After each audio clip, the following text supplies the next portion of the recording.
Olá, está no ar o Salto para o Futuro, um programa da TV Escola, canal da Secretaria de Educação à Distância do Ministério da Educação. Televisão, jornais impressos, revistas, internet, celulares. Hoje o mundo chega até nós em apenas um clique, um fenômeno considerado por alguns pesquisadores como estresse informacional. Mas se por um lado há excesso de informações, por outro, há também uma falta, sobretudo no que diz respeito à diversidade de textos. No programa de hoje, vamos debater as relações entre informação e conhecimento e ainda o papel da escola na transformação de informação em conhecimento. São nossos convidados o coordenador do Núcleo de Comunicação e Educação da Universidade de São Paulo, Ismar de Oliveira Soares. A pesquisadora do Instituto de Formação e Comunicação Científica e Tecnológica em Saúde, da Fiocruz, Regina Marteleto. E a pesquisadora do Colaboratório de Infoeducação, da Escola de Comunicações e Artes da Universidade de São Paulo, Amanda Leal de Oliveira. No mundo atual, a velocidade dos acontecimentos exige que estejamos constantemente atualizados. Mas até que ponto as informações que nos chegam das mais variadas fontes realmente se transformam em conhecimento? Na televisão, nos jornais, nos livros e revistas, na internet e até no celular. No mundo atual, as notícias podem chegar através dos mais variados veículos, o tempo todo, em qualquer lugar. São sempre tantas informações que nem conseguimos ter tempo para refletir. Não, nem metade. O trabalho às vezes rouba muito tempo. Precisa ainda encontrar também o tempo para aproveitar a informação. Essa realmente é uma questão que a gente pode dizer que atravessou o século XX, né? A ideia de que quem vive na metrópole vive exposto a uma espécie de bombardeio de estímulos. E esses estímulos podem ser tanto estímulos negativos ou positivos, mas há uma espécie de um excesso. As inovações tecnológicas aumentaram ainda mais a rapidez e o fluxo de informações que circulam na sociedade. E isso fez com que o processo se tornasse ainda mais complexo.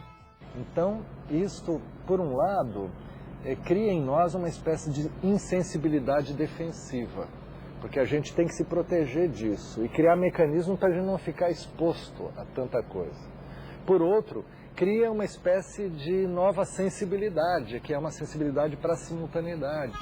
A chegada das novas tecnologias transformou comportamentos. Em alguns momentos, dificultou a capacidade de concentração e de reflexão. Entre os jovens, por exemplo, surge a tendência de desempenhar diferentes tarefas simultaneamente. Eu acho fantástico, mas fantástico porque eu não consigo absolutamente escutando. Começou com essa de escutar música, lendo e estudando ao mesmo tempo. Para mim é impossível. Agora é muito mais, porque estando no MSN...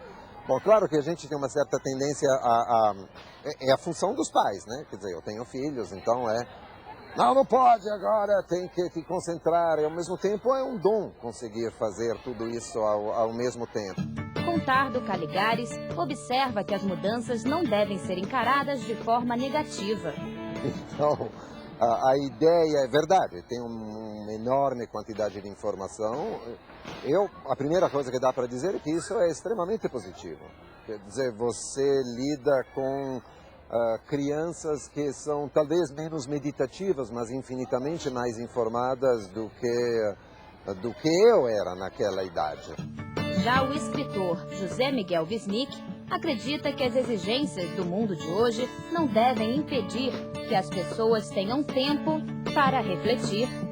Quer dizer, tem um tempo veloz em que você é posto numa cadeia produtiva em que todo mundo tem que cumprir tarefas incessantemente e sem ter possibilidade de parar para você, em suma, meditar, sentir, respirar o tempo que não seja dessa forma, né? Mas então, como fazer para garantir a construção do conhecimento em meio a uma rotina tão corrida? Para o músico e escritor José Miguel Wisnik, O silêncio é outro fator importante nesse processo e também um dos mais raros. Eu acho que o silêncio é de fato uma coisa valiosa e raríssima, né? Um bem raríssimo. Tanto o silêncio objetivo, que é você estar num lugar silencioso, quanto você criar um silêncio interior. Para conviver com a falta de tempo, José Miguel Wisnik aposta na arte. Arte, música, poesia continua sendo uma forma de respiração do tempo, né? Eu até fiz uma canção em parceria com Jorge Maltner que se chama Tempo Sem Tempo e diz isso. Vê se encontra um tempo para me encontrar sem contratempo por algum tempo. O tempo dá voltas e curvas, o tempo tem revoltas absurdas. Ele é e não é ao mesmo tempo. E assim por diante. Bom, primeiro eu quero agradecer a presença de vocês no Salto para o Futuro de hoje. Vamos começar pelo professor Ismar. Professor, a gente viu aí no vídeo essa relação do excesso de informação, ao mesmo tempo a gente trabalha com uma falta, né? Há uma certa confusão ainda por parte de muitas pessoas de qual é o conceito de sociedade de informação e sociedade do conhecimento. Muitas vezes se faz essa relação, estamos vivendo na sociedade do conhecimento, o que na verdade talvez a gente tenha um processo anterior aí, que é a sociedade da informação. Queria que o senhor falasse um pouquinho sobre essa relação.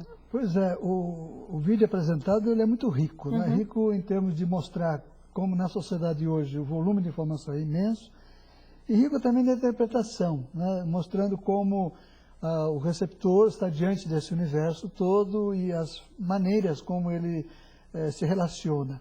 Agora, a questão de fundo é como transformar esse universo da informação em conhecimento. E a pergunta é o que é conhecimento?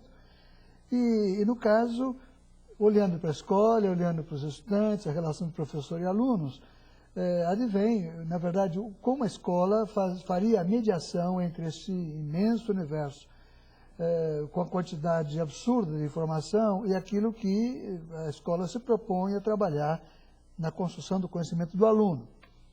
E aí vem uma pergunta que não foi dita, que não foi tocada no vídeo, é como a própria criança produz informação, não é? E o que nós estamos imaginando hoje, por experiências em trabalhar com estudantes e escolas, assim por diante, é que, na verdade, a capacidade de selecionar deverá da capacidade de produzir. Não é? À medida que a criança tem capacidade de produzir informação ela mesma, ela poderá orientar-se no sentido de selecionar, de buscar, de criar algo novo. Então, a produção da informação, o domínio dessas tecnologias dentro do espaço escolar faria parte de uma política de tratamento da sociedade da informação. Não seria apenas olhar, admirar, ficar preocupado a respeito desse volume todo, mas é como eu vou me apoderar enquanto escola, enquanto aluno, enquanto professor desse universo. E aí vem uma grande pergunta, não é? Se para uma escola sempre se achou que ela deva ter uma excelente biblioteca, do meu ponto de vista, qualquer escola deveria ter um excelente laboratório de vídeo, um excelente laboratório de rádio, uma excelente sala de informática aberta para todo mundo, né? Quer dizer, a escola produzindo informação, porque a partir dessa capacidade nós teríamos então a possibilidade de seleção desse material. No mundo inteiro, existe um conceito chamado Information Literacy, né? Quer dizer, há gente preocupada com essas questões. Eu acredito que essa série estará mostrando, né, aos professores do Brasil maneiras de conversar a respeito desse assunto.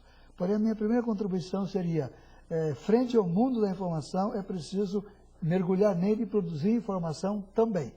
Né? E essa informação é que vai permitir ao aluno organizar-se frente a esse mundo. Vamos falar um pouquinho mais, obviamente, ao longo de todo o programa, sobre essa produção dessa informação. Essa é uma preocupação muito grande dos professores. Ok, produzir informação e construindo conhecimento é algo que a gente pode fazer na escola. O laboratório de rádio, por exemplo. Mas como? O que seria, o senhor falou, um laboratório ideal de rádio, bem equipado? O que é isso? O que seria esse laboratório? Mas a gente vai falar isso ao longo do programa, porque eu quero passar para a nossa segunda convidada, que é a Regina Marteletto. No vídeo, Regina, a gente viu o Wisnik falando ali, hoje a gente sabe dos estudantes fazendo 10 mil coisas, a gente, né? Nós próprios os adultos fazem 10 mil coisas ao mesmo tempo. Hoje você tem lá, você está aberto no MSN, você está lendo um texto, você manda um e-mail. O mundo do trabalho já exige conversávamos um pouco antes do programa começar, o mundo do trabalho já exige esse profissional que pense em algumas coisas, em várias tarefas ao mesmo tempo, até gerou um chamado tecnoestresse, porque as pessoas estão ligadas na tecnologia de várias formas. Agora, de que forma, ele falou em simultaneidade, de que forma essa, ele usou uma expressão sensibilidade para a simultaneidade, né? Foi o Wisnik que disse. De que forma essa simultaneidade, fazer essas tantas coisas ao mesmo tempo e ao mesmo tempo lidando com informação, como é que isso tem impacto? Quais são os impactos disso no processo de construção do conhecimento? São impactos positivos, negativos? Quais seriam os caminhos dessa relação? Bom, esse é um desafio muito grande que é mostrado nos vídeos. Interessante porque o vídeo ele não traz especialistas no tema em si, né? São artistas, são pensadores, críticos, de maneira que já mostra assim um outro aspecto diferente daquele convencional, pedagógico, escolar, e muito interessante, por isso também, não que o escolar e o pedagógico não sejam. A questão da simultaneidade da informação, né, e da comunicação, ela é muito evidente hoje na nossa sociedade, no mundo atual, nesse mundo globalizado, nessa sociedade da informação em que vivemos, porque como eu dizia há pouco, antes, quando conversávamos, essa abertura de telas constante, né, de textos, de imagens, de sons, de informações. Essa é um sentimento assim, de muita velocidade, né, e que muitas vezes é associado à dispersão, sobretudo quando se pensa no jovem, né. A escola trabalha muito com a ideia da concentração, né, do aprofundamento, do mergulho, e essas diferentes, né, essa aparição, essa oferta informacional, essa abundância informacional leva a crer, né, que o receptor, ele lida muito com a dispersão. Esse mundo informacional levaria a uma dispersão. Mas quando se observa hoje o lidar dos jovens com esses dispositivos de informação e comunicação, existe uma facilidade muito grande nos jovens e nas crianças, né, em lidar com essas diferentes telas, com esses diferentes textos, essas diferentes mídias e dispositivos, né? Então isso o vídeo mostrou de uma maneira bem interessante, o lidar com a velocidade. Outro aspecto importante, quando se pensa na relação desse mundo informacional e comunicacional com a questão do conhecimento, né, é que essa simultaneidade, essa velocidade, ela promove a construção do conhecimento ou não, né? Ou ela seria um impeditivo ou um dificultador.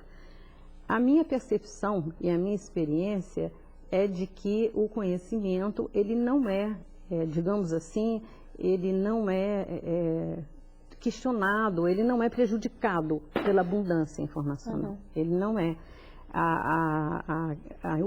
O lidar com a informação, né, sempre foi um aspecto importante da nossa cultura ocidental. Uma cultura que tem a escola como vetor, uma cultura que preza, né, a produção do conhecimento e a utilidade que o conhecimento pode ter no mundo da vida, no mundo do trabalho. Então, eu acho que é algo que a gente pode retomar depois, que eu considero que é um aspecto interessante. Nossa terceira convidada, eu quero passar para ela, que é a Amanda Leal. Amanda, que é autora do texto que consta do boletim, que os professores receberam, não é, Amanda? Diante disso tudo, é uma questão que você mesmo, vocês, o Edmir Perrotti, como consultor dessa série, e você nesse texto, ambos fazem. O que é, vocês tratam com um conceito novo, que é o infoeducar. Como seria esse processo de educar para a informação? Diante desse excesso de informações, diante da falta ao mesmo tempo, o que é infoeducar? A gente está cunhando, né, de infoeducação, a educação para a informação. Então, a gente tem esse oceano informacional, essa quantidade enorme de informações, mas como navegar, que direção tomar, para onde transitar, né, dentro desse oceano informacional? E aí está incluído na infoeducação e no papel do infoeducador o ensino de habilidades, de competências, então, para acessar essas informações. Então, saber usar um computador, saber fazer uma pesquisa, saber frequentar uma biblioteca, saber encontrar as informações nas bases da onde elas vêm, né, onde elas estão. Mas é mais do que isso também, além das competências, além das habilidades na relação com a informação que hoje em dia a gente precisa ter, porque ela vem de muitos meios, é uma atitude frente à informação também. Então é você poder discutir essas informações, inserir tudo isso que está solto num quadro de referência pessoal, num quadro de referência coletivo do grupo do qual você faz parte. Então é o desenvolvimento mesmo de habilidades, de competências e atitudes frente à informação, que eu acho que hoje em dia nessa sociedade da informação torna-se cada vez mais necessário, porque como a gente está discutindo aqui, vai discutir ao longo da semana, esse oceano informacional não significa produção de conhecimento. Você pode ter muito excesso, justamente como a gente vem conversando, ou você pode estar formando consumidores de informação. Então a gente vai e acessa as informações que já estão prontas. Tudo bem, e aí na linha do que o professor estava falando. E os nossos conteúdos, e a produção de conteúdo, e a construção, que aí eu acho que já tem a ver com o conhecimento, né? Transformar algo que vem pronto em construção. Então a gente está trabalhando nessa dimensão da relação com a informação, de que ela pressupõe cada vez mais a construção dos sujeitos na relação com a informação, para que eles possam se posicionar com relação a esse oceano informacional que eu encontrei aqui. Pois é, o professor Ismar falava da necessidade da escola produzir, né? O senhor deu o exemplo de um bom laboratório de rádio. O que o senhor considera um bom laboratório? E aí eu pergunto, por que eu pergunto bom? Porque a gente já conhece algumas experiências no Brasil, de algumas escolas que fazem bons trabalhos com rádio e outras talvez nem tanto, que talvez transforme aquele espaço em mais um espaço pedagógico, vamos dizer ali que ela vai transformar a sala de aula naquela rádio, né? Ela vai levar de alguma forma a sala de aula para aquela rádio e aí você de alguma forma impede que o aluno vivencie esse mundo de produção, de informação e conhecimento naquele ambiente. O que o senhor considera como um bom laboratório dentro de uma escola? Olha, para responder isso, estou me lembrando de um encontro que houve aqui no Rio de Janeiro, em abril de 2004, foi o Summit Media for Children, uma reunião de especialistas do mundo inteiro, 2.000 especialistas, e a presença nesse grupo de 150 adolescentes. No final, essas crianças vieram para cá, esses adolescentes, para fazer laboratórios. Eles pararam tudo e fizeram uma greve dentro do evento. Eles queriam discutir com os adultos. Não foi permitida essa discussão, então eles fizeram um documento. No final, eles disseram assim, no relatório que eles apresentaram para todos: mídia de qualidade é a mídia que nós fazemos, ou que vocês adultos fazem conosco. Não é? Então, os adolescentes diziam que não era exatamente a qualidade técnica do produto o que era essencial, a participação era essencial. Então, se você me pergunta o que é um bom laboratório, é um laboratório em que as crianças possam participar. Não sozinhas, com o adulto. Né? Eles diziam que nós fazemos o que o adulto faz conosco. Então, no caso aqui, a transformação da informação em conhecimento se dá pela associação do professor com o aluno num espaço de liberdade de expressão. Sem querer didatizar esse espaço, né? Um ator, um arquiteto e um jogador de futebol. 3 exemplos de profissionais que atuam em áreas distintas e que precisam de concentração, olhar apurado e tempo de dedicação para enfrentar os desafios da profissão. Na reportagem, vamos ver como é preciso tempo para refletir sobre o que se faz e principalmente para transformar informação em conhecimento. Exercícios de alongamento para depois fazer rolar a bola no gramado. No futebol, esta rotina começa no treinamento. E para o jogador Alex Meschini, do Internacional de Porto Alegre, a concentração é uma das habilidades que o atleta precisa desenvolver. Acho que concentração que envolve tudo, pelo mínimo detalhe que é decidido, futebol, seja num treinamento, numa partida, a concentração, sempre quando você atinge um bom nível de concentração, é aí que você consegue alcançar os seus melhores resultados. Além de concentração, conquistar bons resultados exige também tempo de dedicação. A receita é um bom treinamento, né? A repetição. Não um dia antes você chegar, um dia antes apenas da decisão, e você querer se familiarizar com aquela situação. Isso é treinamento de muito tempo. O trabalho de ator é outra atividade que requer tempo para refletir e para se concentrar. A gente precisa de um tempo de pesquisa, de um trabalho de mesa, de estudo do texto. Você coloca aí umas 2, 3 semanas, tem gente que fica muito mais tempo estudando o texto. Logo em seguida começa-se um trabalho de pesquisa, uma parte prática, que vai culminar com os inícios do ensaio, o início de decorar o texto, que tudo isso leva um tempo. E cada um tem o seu modo de trabalhar. Tem gente que prefere decorar um texto fazendo a cena, e tem gente que prefere decorar o texto em casa. Cada um tem o seu tempo para isso, mais uma vez falando no tempo. Segundo o ator, é necessário também ter um olhar atento para tudo que se passa ao redor. A observação, para mim, é a minha maior ferramenta de criação. Eu, quando estou pesquisando sobre um personagem em si, você acaba encontrando no seu dia a dia focos que te remetem ao personagem, ao que você está estudando, a um determinado livro que você está lendo que é interessante para o seu personagem.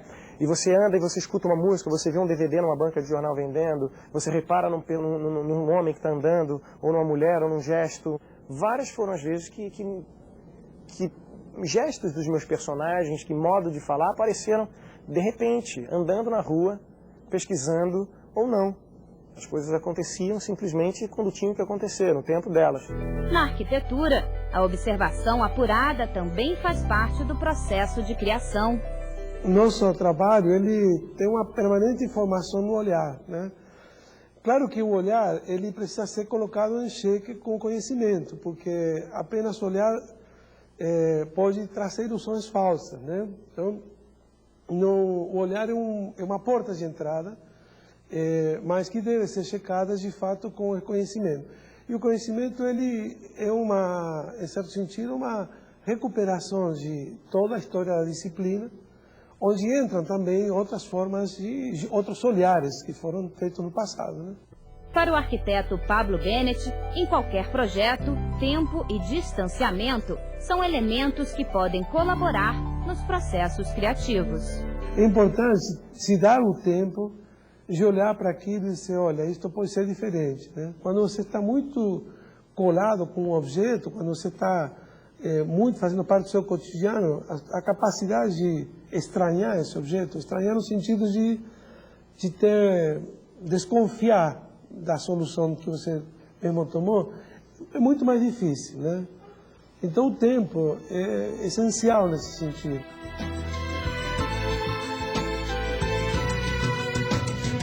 E se tudo se resolver com o tempo, eu saberei demonstrar minha gratidão. Amanda, a gente viu aí nesse vídeo 3 profissionais, áreas diferentes, falando da necessidade de ter esse tempo de refletir mesmo. É um tempo mais lento para se construir o conhecimento, em contraponto a essa velocidade de informação, essa carga que a gente recebe o tempo inteiro, para a gente elaborar, pensar com mais profundidade sobre um determinado tema, assunto, sobre uma determinada informação. Precisa de um outro tempo, de fato? Eu acho que sim. Eu não saberia dizer se é de fato um tempo mais lento. Isso eu não saberia te dizer, mas assim, eu acho que é um tempo sim de construção. E aí ele vai depender muito mesmo da pessoa, do contexto. Mas o que eu acho que é importante da gente pensar também é que ele é também construção. Então, assim, a gente às vezes acho que tem um pouco a ideia, até o ator comentou, algumas coisas acontecem sim por insight. Então, de repente você liga uma informação com outra e você tem um insight, você consegue se posicionar, enfim. Com algumas pessoas acontece isso e tal, mas eu acho que a gente tem também uma série de experiências que a gente pode propor nesse sentido, e aí entra, eu acho que sim, o papel do educador, o papel do professor, para que isso possa ir acontecendo com as pessoas, para que as crianças, enfim, os jovens, os adultos, possam experimentar essa relação com a informação e esse processo de construção do conhecimento. ele não é só etéreo, assim, ele não é só, ele é de fato um processo, ele é uma construção. E quanto mais a gente puder ter experiências que provoquem esse tipo de coisa, então, momentos de discussão, momentos de pesquisa, de fato, em que o próprio processo de pesquisar, ele é o resultado em si, mais do que o que você vai de fato encontrar como resposta certa ou errada. Às vezes encontrar uma resposta errada, ela causa mais aprendizado e construção de conhecimento do que você de cara colocar lá num site de busca e vir aquela lista e receber aquela lista de informações de fato corretas, entre aspas. Então, eu acho que esse tempo é interessante porque ele é um tempo que é produzido, é construído a partir de experiências que são individuais, mas são coletivas, são sociais, são compartilhadas. Bárbara, se você permite, claro. Nos últimos exames de Enem e Prova Brasil, se descobriu o seguinte: as melhores escolas do Brasil, as que mais se destacam, são justamente as escolas que abrem espaço para que os alunos tenham acesso a esse mundo de informação. Né? E permite que na própria escola isso seja trabalhado. Então, é uma novidade, não é apenas a escola que fica presa no currículo, mas que tem a capacidade de avançar. Não é? Então, esse é um fato importante. E, no momento, o Brasil tem uma grande oportunidade que chama-se escola integral. Não é? Quer dizer, aquele segundo momento chamado antigamente de contraturno seria o grande espaço para trabalhar com as informações que vem da mídia, por exemplo. Agora, vocês acham que de alguma forma essa correria, essa necessidade de correr com tudo, com a informação e digerir tudo, isso afetou de alguma forma o processo educacional, as escolas? Isso está dentro das escolas? E aí, por que eu pergunto isso? Esse tempo de reflexão, esse tempo necessário que há para refletir sobre determinadas informações, para que essa informação seja efetivamente transformada em conhecimento, isso está acontecendo nas escolas? Como é que vocês veem a educação trabalhando, lidando com essa questão, professora Regina? Pela experiência que eu tenho de lidar com a escola, né, como pesquisadora do ambiente da escola, também como mãe, né, e que acompanhei muito bem, muito de perto a educação dos filhos, eu acho que existe uma dificuldade da escola em lidar com essa velocidade, em lidar com essas experiências que os jovens e as crianças têm com esses diferentes meios, com esses diferentes dispositivos e fontes de informação. Como disse o professor Ismar, as escolas que melhor trabalharam foram as que abriram as portas para essa discussão, né? Essa discussão, talvez seja, mas é muito importante pensar, por exemplo, na ideia de rede que se fala. Quando se pensa na sociedade do conhecimento, da comunicação, da informação, se lida muito com a ideia de rede. Então, uma escola, ela é, né, uma peça, ela é um elo de uma rede ampla de conhecimento. Mas ela é também um vetor do conhecimento. Esse vídeo, ele mostra muito bem, pela fala dos 3 profissionais, né? Esses profissionais, eles falam de observação, de um olhar atento para aprender, para captar informações. Mas quem promoveu esse olhar atento? O conhecimento da formação escolar, com certeza. Seja a escola de futebol, seja a escola que levou o arquiteto a uma faculdade de arquitetura, né? Seja a escola do ator, né? Eles receberam um conhecimento sistematizado. E certamente essa observação, né, do cotidiano passa por uma filtragem que é dada pelo conhecimento sistematizado, que é o conhecimento escolar. Tá certo, a gente já tem uma participação, é da Luciana aqui do Rio de Janeiro, ela quer conversar com a gente. Oi, Luciana.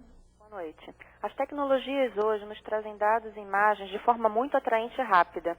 Com a infinidade de estímulos sensoriais, celular, TV, internet, games, etc., como desenvolver a capacidade de concentração e reflexão dos nossos alunos? Muito obrigada, Luciana, pela sua participação no Salto de hoje, no primeiro da série, tá bom? A gente conta com você ao longo da semana inteira. Então, professor Ismar. Olha, a preocupação com a concentração do aluno. Do aluno, do jovem, especialmente, eu acho que ela falou. Isso. E, simultaneamente, a conversa que nós estamos tendo aqui mostrando o aluno dispersivo. Né? E a imagem de que talvez a gente vá concentrar o aluno a partir de conteúdos seriamente identificados e trabalhados pelo professor. E aí eu acredito que o vídeo nos ajuda a pensar o seguinte: a concentração advém de um projeto que tenhamos. Quer dizer, eu quero me concentrar para quê? Eu quero me concentrar para aprender a jogar futebol, eu quero me concentrar para ser alguém que dance, por exemplo, faça teatro. Bom, a ciência na escola tem uma finalidade, formar o cidadão que vai ocupar um espaço na sociedade. Então eu acredito que trabalhar por projetos e colocando a possibilidade desse jovem, dessa criança, obter informações a respeito do projeto que ele vai perseguir coletivamente sempre, nunca individualmente, isso permitirá que o aluno se concentre. Então, quando eu falo na existência nas escolas de laboratórios de multimídia, grandes, não é exatamente para simplesmente fazer uma grande festa, é para promover uma grande concentração. As crianças vão se concentrar para produzir informação a partir de linhas, em que ele, juntamente com adultos significativos para ele, terá condições de se concentrar e obter êxito nessa concentração. A Tânia, na verdade, Bageston, ela é do SESC de Chapecó. Muito obrigada, Tânia, pela sua participação. Ela mandou um e-mail aqui um pouquinho grande, mas a gente vai tentar traduzir ou reduzir um pouco o que ela pergunta, o que ela conta. Ela diz o seguinte: na proposta pedagógica, faz-se referência a novos saberes e fazeres informacionais. Ela se refere ao texto da Amanda. Ela diz que a proposta chama a pedagogia de transmissivista. Em algum momento você fala ali no texto que caiu por terra a ideia de transmissão de conhecimentos, e sim, na verdade, como você acabou de dizer, conhecimento é construção, né? A partir da prática que temos como educadores, percebemos que temos salas cheias, pais ausentes e cada vez mais paternalismo por parte dos órgãos públicos. Como o educador poderá desenvolver um trabalho de qualidade, baseando-se simplesmente na informação que o aluno traz, que muitas vezes não tem fundamentação, uma vez que os alunos não estão informatizados, não leem jornal em casa. Bom, aí ela diz o seguinte: como fazer isso, enfim, como não ser transmissivista, se é sempre o educador que busca. Inclusive, alguns educadores não buscam conhecimento, mas os que buscam não têm ajuda nem valorização. E agora, lendo, parece que perdemos ou estamos perdendo o nosso crédito. Estamos em constante formação para ser desacreditados, ela diz aqui, a Tânia Bageston de Chapecó. Quando eu escrevi a questão da transmissão do conhecimento, do ensino transmissivista, também porque durante muito tempo se acreditou que de fato você controlava esse processo, né? Então era quase como se fosse uma coisa hidráulica, assim. Então o professor passava daqui e isso passava por ali e você tinha certeza que isso estava chegando naquele aluno daquela determinada forma. Então, hoje, a crítica, né, e a discussão que eu acho que tem em torno do transmissivismo é mais nesse sentido. A gente está percebendo e discutindo e reconhecendo o quanto esse processo não se dá assim dessa forma tão exata, tão precisa, tão controlada como a gente... como se durante um tempo se defendeu e se acreditou. Então, não é que eu faço uma crítica que o professor transmita os seus conhecimentos aos alunos e que nesse contexto específico que a Tânia colocou, ela não possa ter um papel importante de transmitir os conhecimentos, de abrir possibilidades de reflexão, de abrir possibilidade de que esses alunos acessem as informações que eles não estão tendo oportunidade. Então, a transmissão do conhecimento, ela é sim uma coisa que eu acho que é muito importante, inclusive de pai para filho, de entre vizinhos, é uma coisa que eu acho que deve continuar acontecendo e que bom que acontece.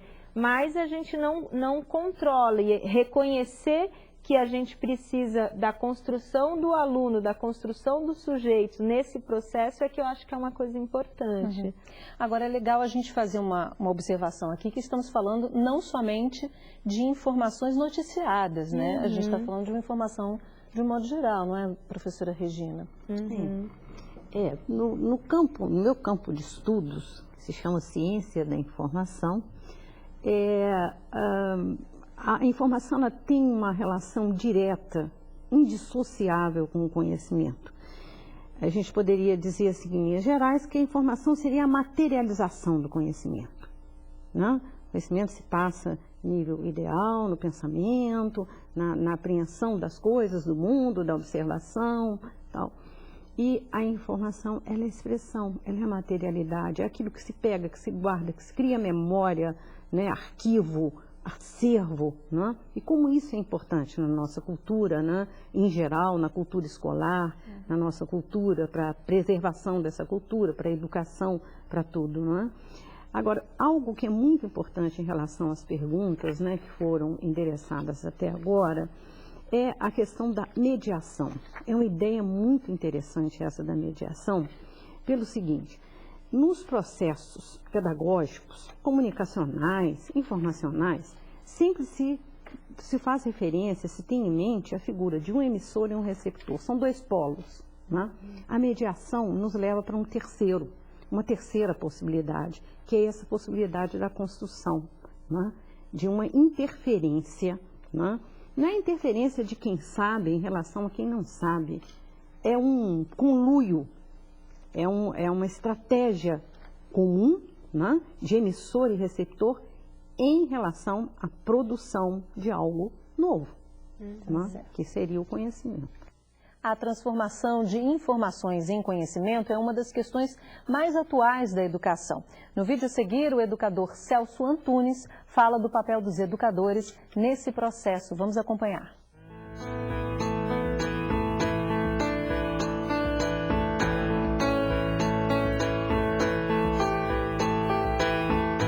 A informação é um dado, é uma citação.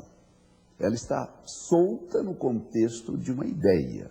Quando esta notícia se incorporar ao cotidiano do aluno, quando o aluno, com aquela notícia, aprender coisas que o ajudará a aprender outras coisas, quando aquilo deixar de ter aquela ideia, de ser aquela ideia isolada e perdida no espaço, para se incorporar às suas ações, e quando ele se transformou por força daquela informação, a informação transformou-se em conhecimento. Se eu, de uma maneira categórica, informo, vai cair na prova.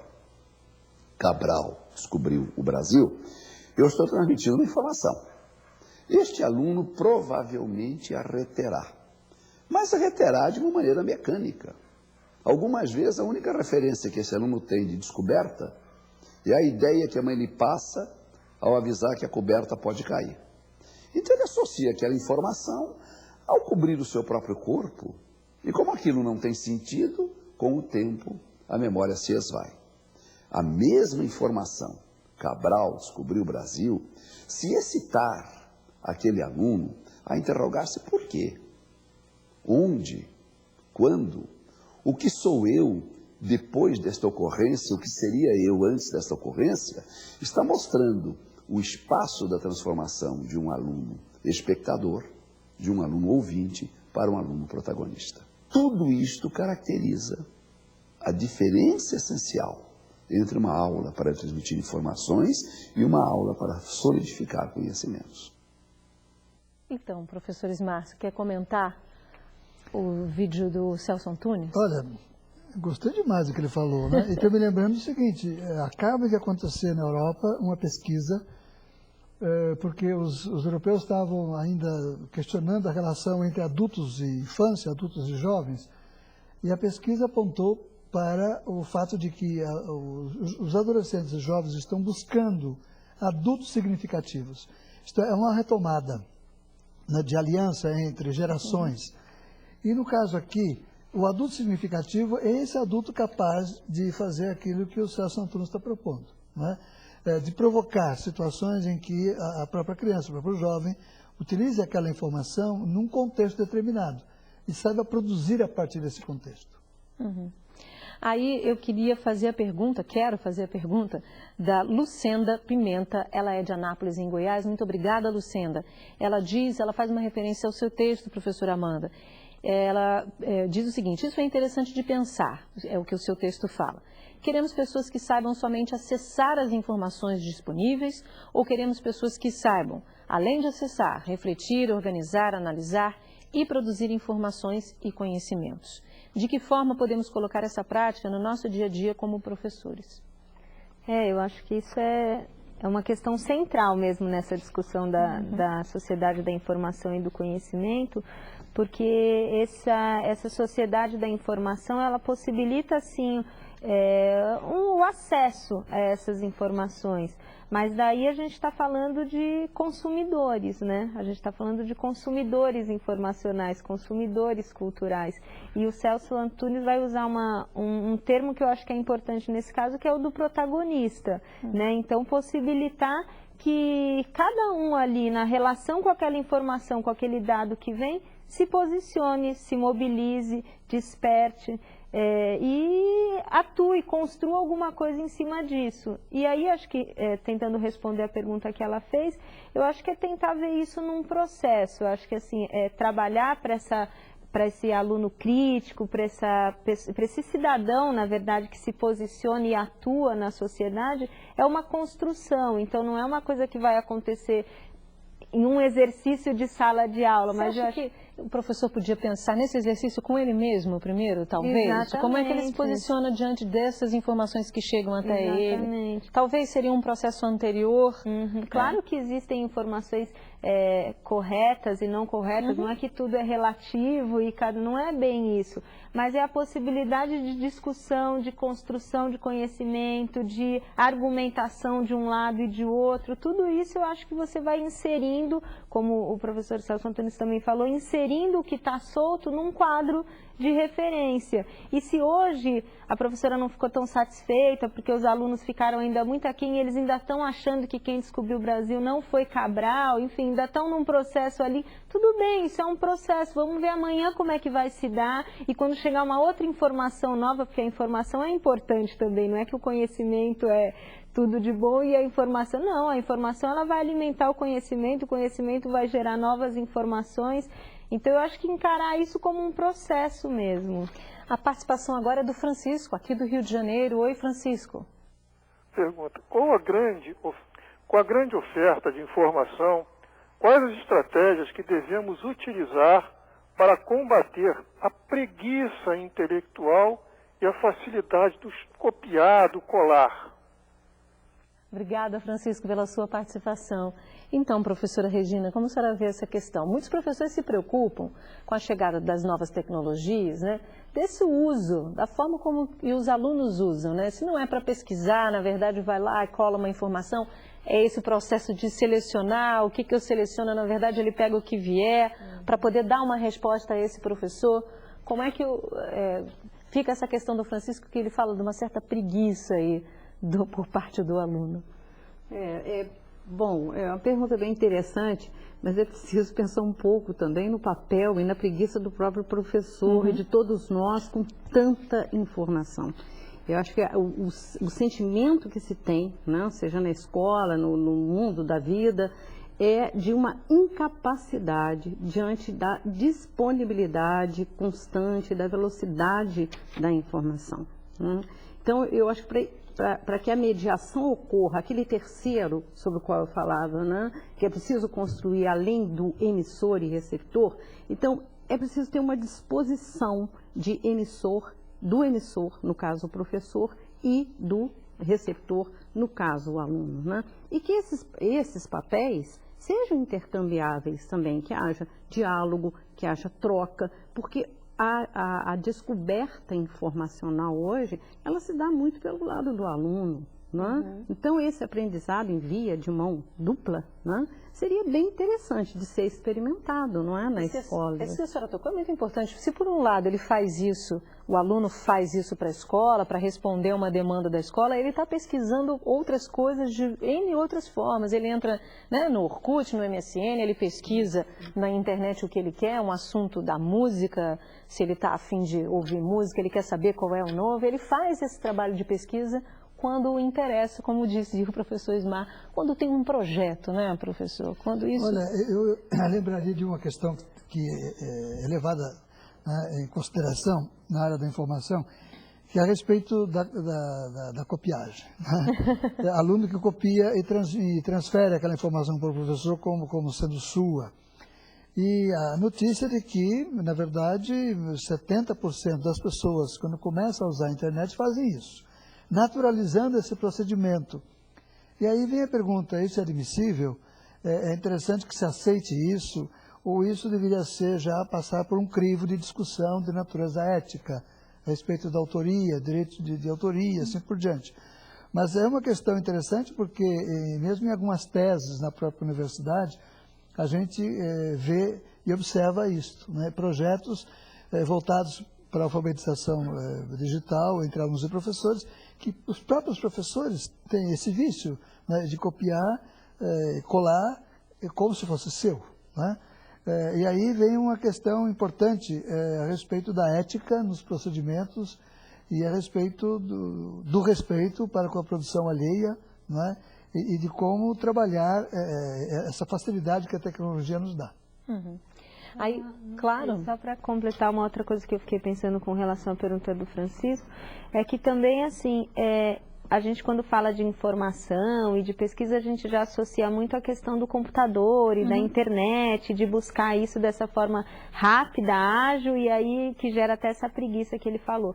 Mas eu acho que a gente tem outras fontes de informação também e de pesquisa e de busca que podem trabalhar junto com essa pesquisa da internet e que aí talvez não mobilizem esse lado tão fácil e prático que a internet tem, né? Que é, por exemplo, a pesquisa em livros, a pesquisa com entrevistas com familiares, com vizinhos. São outras fontes de informação também que vão gerar um tipo de participação do aluno, da pessoa, e que pode trabalhar nesse sentido de não ficar só um tipo de pesquisa, só um tipo de informação. As informações, elas podem vir de fontes diferentes e podem conversar e se relacionar e serem debatidas. E o que é curioso, né, Amanda, se a gente for pela linha de vamos discutir a questão ética, ele como produtor, se ele fizer uma pesquisa e vir em algum outro momento que a sua pesquisa foi copiada e colada, ele vai ter né, esse processo, essa construção desse conhecimento vai se dar, do que é ético, do que é antiético. Né?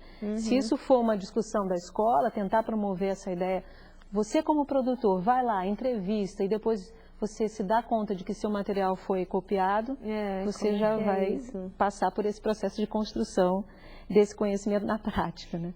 Agora, a Tânia Colodete, também as cursistas Simone da Silva e Patrícia da Conceição, que são aqui de Duque de Caxias, muito obrigada pela participação de vocês. Elas querem saber qual é o papel da escola nessa mudança do saber, do sentir e do ensinar, sem o giz e o apagador. Não é o momento da escola interagir com os meios visuais, hipertextos, televisão, computador, Orkut, blog, outras ferramentas? O que o senhor acha, professor Ismar? Eu acho que chegou o momento, né? Ou o momento é esse, né? Da escola se envolver, de se abrir. O grande problema que encontramos agora, na verdade, é a definição de políticas públicas para isso, e nas escolas particulares também, de encontrar nessas escolas diretores ou coordenadores pedagógicos abertos para essa iniciativa. O professor necessita participar de experiências que o envolvam nisso. E o mais adequado que a gente tem visto, ao menos na nossa experiência do nosso Núcleo de Comunicação e Educação da USP, é que a formação para isso, para essa área, se dê envolvendo professores e alunos, sempre simultaneamente. Tá certo. A gente precisa fazer as nossas considerações finais para encerrar essa edição do Salto. Infelizmente, tempo de televisão é tempo corrido. Eu gostaria de ouvir de vocês, eu e os cursistas que assistem o Salto para o Futuro de hoje, as considerações finais. Então, o que vocês querem destacar desse encontro de hoje? Professora Regina, por favor. Bom, em relação à escola em si, eu voltaria à ideia da rede, né? Que a escola ela é uma peça, ela é um elo dentro de uma ampla rede de conhecimento. Então, isso, se sempre foi assim, hoje, isso é muito mais evidente, né, para quem está na escola ou fora dela. Né? Então, essa é a integração da escola, esse comportamento, né, relacional, né, compartilhado da escola com outros espaços de educação, com outros espaços de informação e de comunicação, eu acho que hoje é um fator muito, muito, muito importante, essa abertura, esse funcionamento, né, em rede, né, com os diferentes espaços. Vou citar exemplo, com as diferentes mídias, com a televisão, com o rádio, as diferentes experiências que podem ser feitas, as diferentes parcerias fora dos muros da escola, né? Com as bibliotecas, com os arquivos, com os museus, com os diferentes espaços onde a informação é produzida e circula. Muito obrigada, professora Regina. Amanda, suas considerações finais. Eu fico pensando que a gente vive hoje essa chamada sociedade da informação, então essa é uma realidade. E a gente pode ficar lutando contra ela para sempre, mas eu não acredito que ela por si só seja ruim ou boa, só traga coisas ruins ou só traga coisas boas. Eu acho que ela tem ganhos muito grandes para a gente, para todos nós e para as futuras gerações, e algumas perdas também, mas eu encaro assim todos os processos. Então eu acho que ele por si só é um quadro que está dado. Agora, como vamos nos inserir, como vamos atuar nesse quadro de uma sociedade da informação é que eu acho que é uma questão importante. E aí eu ressalto aquela ideia que a gente discutiu aqui, que você pode entrar como um consumidor ou você pode entrar como um protagonista. Obrigada, Amanda. Professor Ismar. Olha, eu acho que a revolução da sociedade da informação chegou e a escola precisa mergulhar nessa nova era. Um mergulho com coragem e com profundidade, na expectativa de cada professor de cada escola conseguir, no mínimo, 8 medalhas de ouro nesse mergulho. E eu acho que chegou o momento de cada escola brasileira ter um laboratório de multimeios, né? Fala-se um computador por aluno. O meu propósito é que tenhamos um laboratório de multimeios por escola, para facilitar esse mergulho. Uhum. E aí, esse laboratório de multimeios, como seria ele, o laboratório? O que poderia se desenvolver nesse laboratório? Projetos em que as crianças e professores conjuntamente recebessem e produzissem informação. Muito obrigada, professor Ismar. Bem, termina aqui o Salto para o Futuro de hoje, o primeiro da série A Aventura de Conhecer. Participaram do programa Ismar de Oliveira Soares, coordenador do Núcleo de Comunicação e Educação da Universidade de São Paulo. Regina Marteleto, pesquisadora do Instituto de Formação e Comunicação Científica e Tecnológica em Saúde, da Fiocruz. E Amanda Leal de Oliveira, pesquisadora do Colaboratório de Infoeducação da Escola de Comunicações e Artes da Universidade de São Paulo. Obrigada pela presença de vocês e a todos que nos ajudaram a fazer o Salto para o Futuro de hoje. Quer saber mais sobre o tema do programa de hoje? Então vá ao nosso site. Lá você pode expressar suas opiniões, trocar experiências, além de ter acesso aos textos das séries, a entrevistas com educadores e aos temas das próximas edições do Salto. Anote o endereço www.tvbrasil.org.br/salto. No programa de amanhã, vamos falar sobre tempo da informação e tempo do conhecimento. Até lá!